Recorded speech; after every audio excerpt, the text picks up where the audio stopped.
Hi, this is Rick Adams from practicalcsm.com, and today's podcast is the first in a two-part interview with an old friend. His name is Mike Hurd, and I knew Mike around 15 years ago when my startup business rented office space at the Sussex Innovation Centre, an incubation centre for tech startups based on the University of Sussex campus in Brighton on the south coast of England.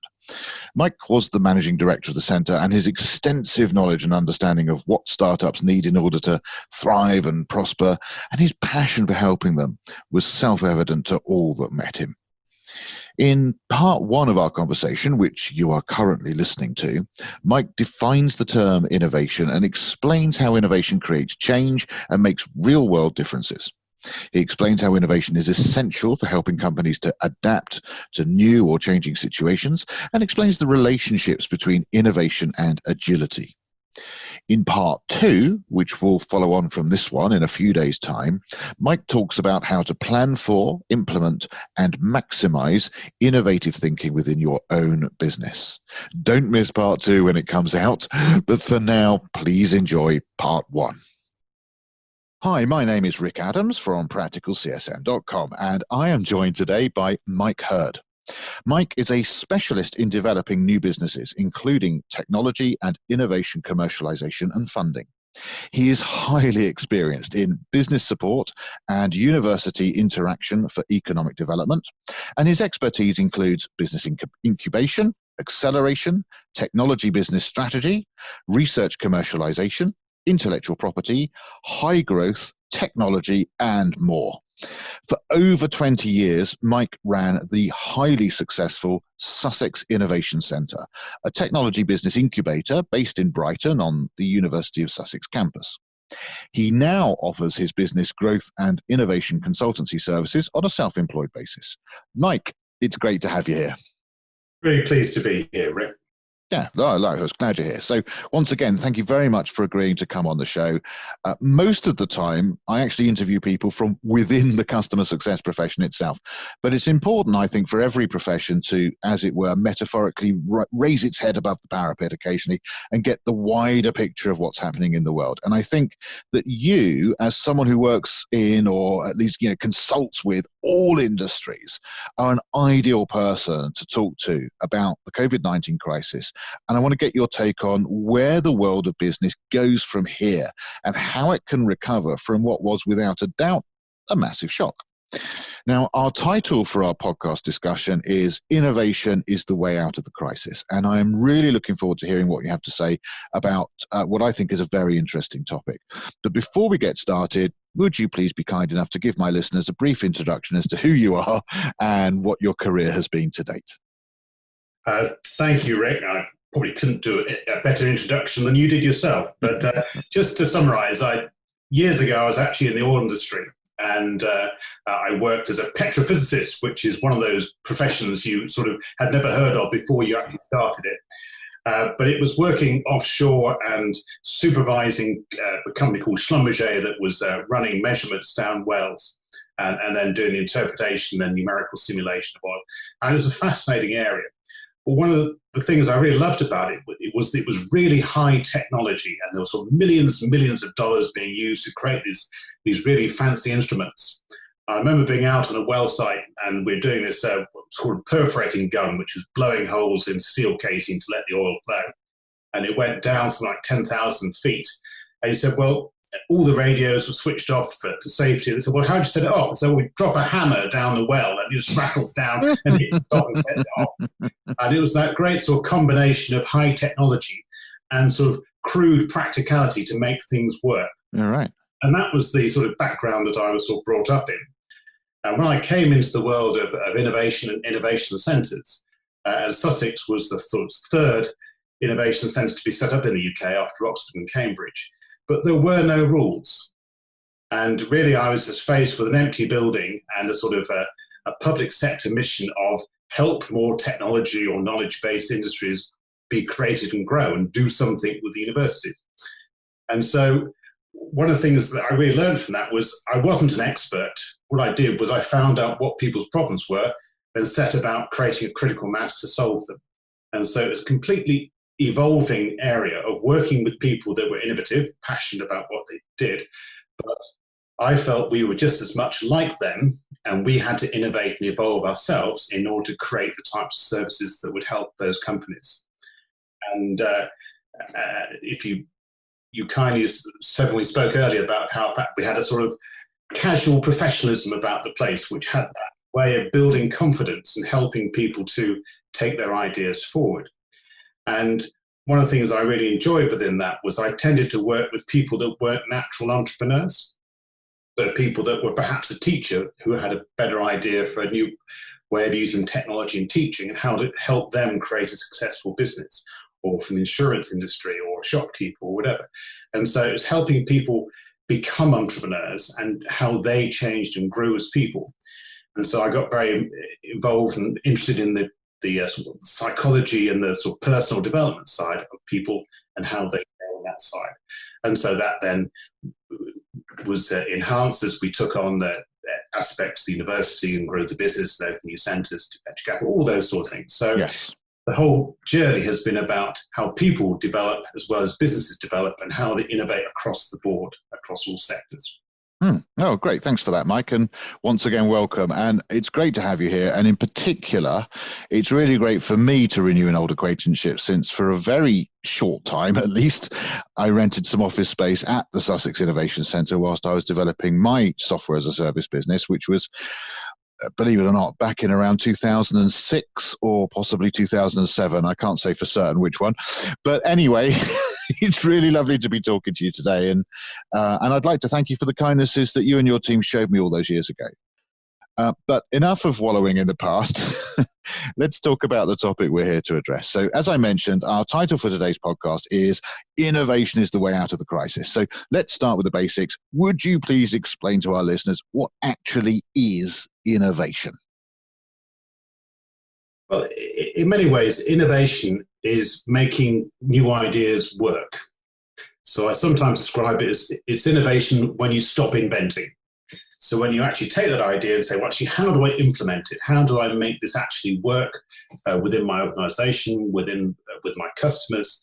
And how do I actually gain the benefits and realize the potential of that idea? And I think one of the things that sort of people get too focused on is that they have to have the big idea, as opposed to often it's a flow of innovations that come off a big change in technology. And I sort of wrote down sort of a few companies that sort of people think of as being highly innovative in terms of the Ubers of this world, and Instagram and Square and WhatsApp and MailChimp and that type of thing. And yes, they're innovative, but actually the innovation was all around what you can do with a mobile phone, or how to do mobile payment systems, or what happens if you have ubiquitous or broadband and working on that side. So the companies like Uber and Instagram weren't the primary innovators. They were the people that innovated a business model because the primary innovation had been developed by people elsewhere, whether that be Apple or Samsung or whoever on that side. And so those companies were great innovators because they took a new piece of technology or a new capability and fashioned a business model from it, which offered something new to people. And in fact, sort of the way in which people make payments has sort of forged innovation over the last sort of 100 years or so, as people could make long distance payments, whether people could make micro payments, all those sort of things that come within it. And every time you get a change in how people make exchanges of money, you'll find a whole raft of changes within the business models of people affecting change within their own payment systems. So innovation is making those ideas work. And that can work across the board, and there are always multiple innovations in terms of making the invention actually practically applicable within a given business or a transaction. Okay, great. Thanks for that.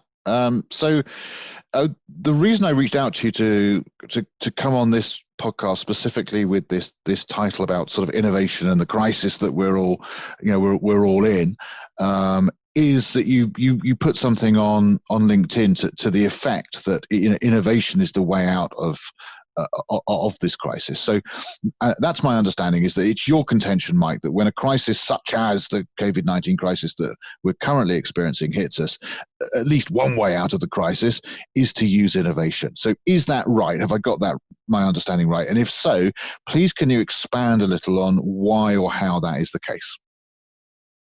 Sure. So all the companies that I mentioned just now, that Uber, Instagram, MailChimp, WhatsApp, for example, all started in the 2008-2009 recession. And so they were companies that sort of were able to forge a new model, but within an environment where several things were happening. One was that people were more acceptable of change because they were going through difficulties themselves. Mm-hmm. And so they were looking at other ways of running their own life or running their own business because they had to make changes themselves. So they would listen to other people's ideas and ways of doing things. Secondly, you have the situation where a lot of the potential competition is weakened. And so they may be not investing in innovation or not investing as much in marketing and keep maintaining their customers and like your customer success side. And so it's actually much more sort of fertile for the new companies to come in and to steal a march on those companies who might be suffering on that side.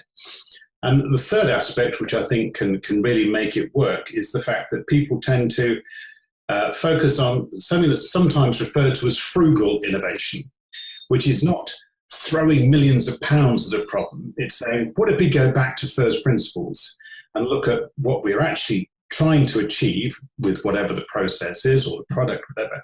And let's look at, actually, let's rethink that given the tools and resources that we have now. And would we do it, if we were starting this from scratch now, would we do it in the same way? And so it gives that opportunity to rethink and to reevaluate a problem and come up with a new solution. So I think there's a whole sort of mindset that changes, a market changing within a session or within an aspect like that, and people being susceptible to change because they're having to change their own behavior themselves.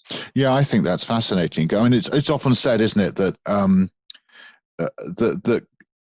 the strongest companies are the ones that have come through a recession, and that very often companies that go on to be huge start in a recession. And you've given some great examples of that.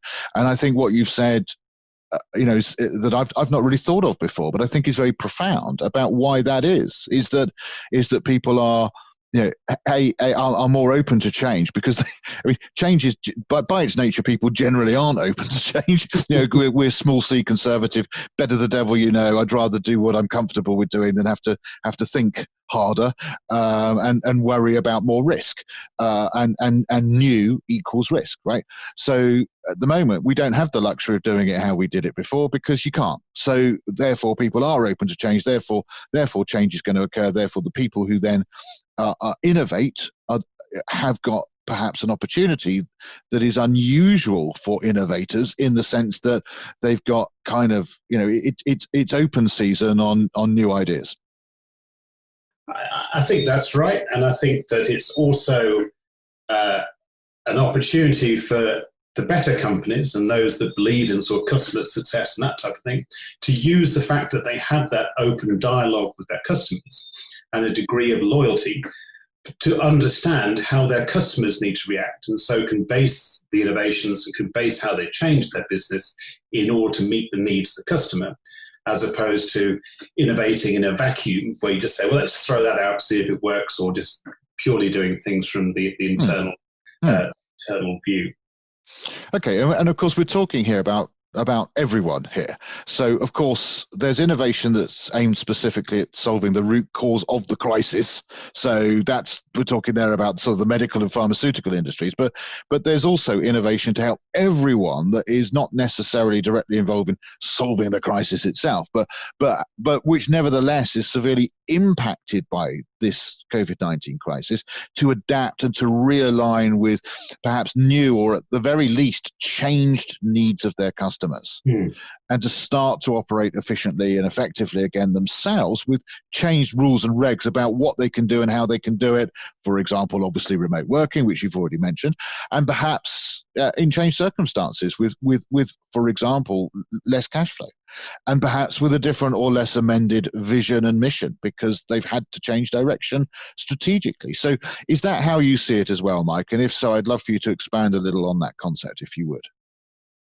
Well, several things that come out of that. One is that there will undoubtedly be huge changes within the medical profession in terms of how people do diagnostics, how people do testing, all those sorts of aspects. So there'll be a knock-on effect of that actually sort of vaccines will be developed quicker in the future because of the additional resources that have been put in place now. The technology in ventilators, for example, will have moved on substantially because it was a very old-fashioned piece of engineering, which lots of people from the F1 profession or people from other manufacturing areas have come in and made their own adaptations to ventilators to make it work for them. Outside that, you have a number of other aspects that come from it. One is that, as we talked about in terms of it being enforced to do virtual communications and things like virtual training, and I had one client who sort of said that he'd been trying for years to get his clients to do their training virtually online, and now suddenly they wanted to do it. Right. And it was a question that, this saved him a fortune in terms of not having to send people out to do the travel. And that type of thing. And it's a question of that was how do you then reinforce that to make it long-term benefit as opposed to being what we had to do in emergency. I had another company that was working on, they developed a system which is being rolled out in car parks, which is allows you to, as you drive in with sort of number plate recognition and it sees your car coming in, is actually tying that all through to payment systems, so it becomes a zero-touch payment system. And they've been saying that for quite a long time, and just park and leave and that type of thing. But suddenly the focus became, how do you increase people's confidence in not going into an unhygienic sort of process of putting coins in a meter, or even of having to get out of the car and look and find out how you do your payment system or that type of thing. So suddenly the change in which before it was always argued that this technology was great because you didn't have to have parking tickets, you could just do efficient parking, was now all about how do you stop the people having to actually do dirty things with money. That's a really interesting example, because the original sort of solve for problem was perhaps around economy, was around a benefit to the supplier, to the company that owned the car park. It would cost them less in physical people going around and emptying these meters, going around and replacing the paper for the tickets, and of course imprinting that, and so on and so on and so on. And so from their perspective, they were going to actually be more profitable by doing so. But of course, that wasn't actually anything to do with the customer. Now, using the same concepts, they're actually bringing something that the customer now wants. And isn't that interesting? So it's now a customer-centric innovation where the customer's saying, "Well, so I don't have to touch anything. I don't have to press buttons. I don't have to use coins. I don't have to, as you said, even get out of my car." And as I mentioned to you earlier, in the west of Ireland, it's always raining, so that's got to be a benefit in and of itself here, anyway. So now it's not just solving for a problem for the company; it's solving for a problem that the company's customers are interested in. I think that's very interesting. Yeah, another example I can give is. Another company I work with is one of the top, what do they call it? The improvisation comedy, and teaching improvisation as a way of helping people build their confidence in presentation, or whether they want to be stand-up comics or that type of thing. And their entire business was based on running events in the evening for training courses and putting on sort of shows as people came in and actually performed their act to the rest of the course and that type of thing. And clearly the panic is that whole industry is taken apart because they can't now have those gatherings and can't have performance. Right. And it's that whole thing of how you respond to it's a negative. Obviously, your whole business is taken apart, and then different people within that industry do they try and do exactly what they do in a live teaching environment and try and put that online? Do they focus on managing people's expectations in advising on script editing or that type of thing? Or do they actually recognize that their audience will be desperate for social interaction and desperate for other things to do to take their mind off the situation and to provide that sort of creative flow and actually redesign their product to be delivered online, and that product becomes something very powerful at the end of all this? They'll still go back to doing the face-to-face teaching, but actually this creates something new and exciting for them to do if they rethink how people can use the Zoom and other things like that to do sort of that improvisation comedy. Yeah, right. Yeah, makes sense. Okay, so I think we've sufficiently discussed and explained why innovation is important in helping businesses to shift gears and to move forwards, even or perhaps even especially in difficult times such as we face today. So let's roll our sleeves up and get practical. Let's turn our attention to the question of how a company innovates, if we may. So one word that I associate quite strongly with innovation is the word agility.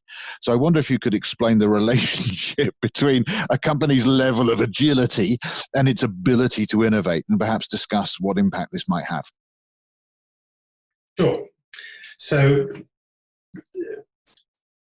one of the sort of primary ways in which Agile had been sort of developed within the industry is the different way in which you create new products.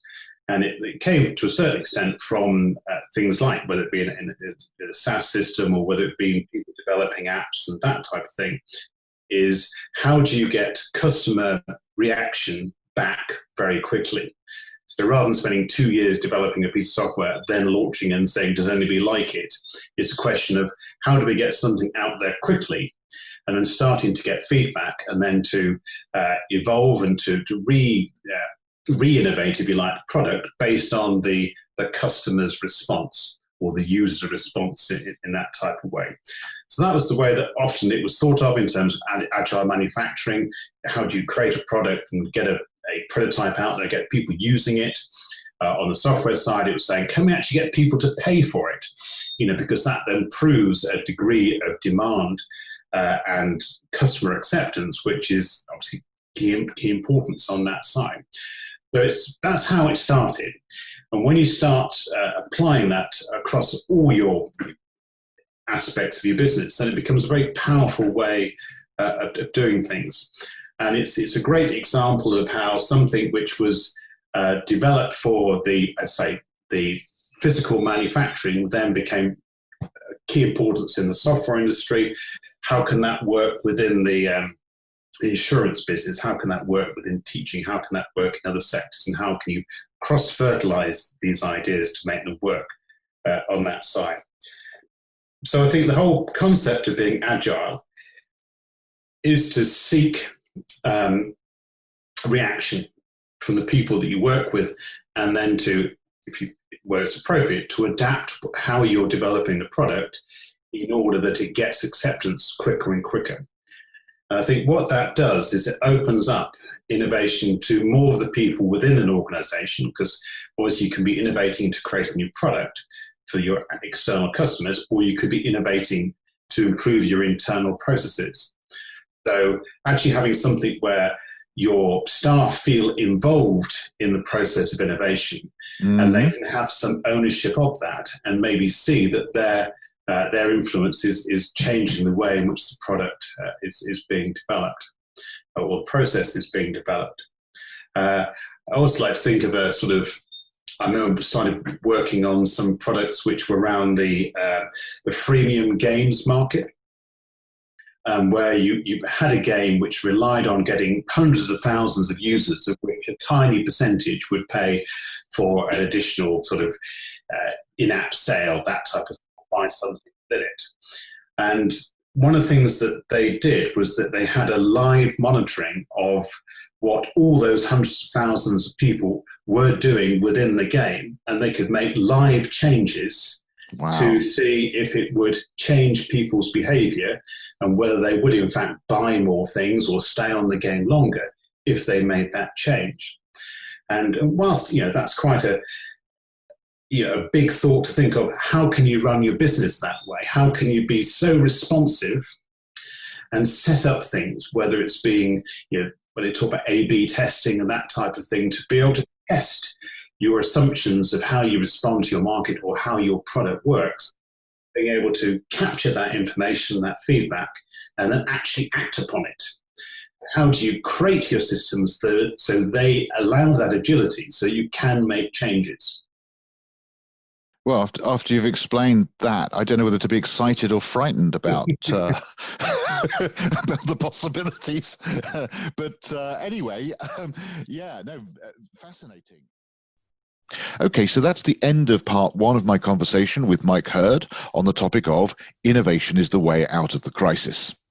Sign up to our newsletter at practicalcsm.com/sign up. That's sign-up to make sure you do not miss part two.